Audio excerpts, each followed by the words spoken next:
Hôm nay chúng ta sẽ cùng đập hộp một em Samba nâu, đế gum nâu và ba sọc màu trắng, dây cũng màu trắng, logo trên đây màu xanh.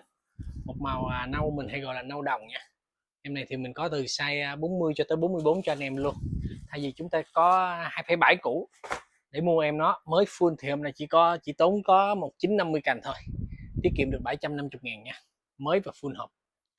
Phần này là da numbert, phần này là da thật, nhân nhiều cái màu nâu đồng khá là đẹp không, rất dễ phối đồ, không sợ dơ nữa nha. Vừa nâu nâu vừa đỏ đỏ, đó màu em đó.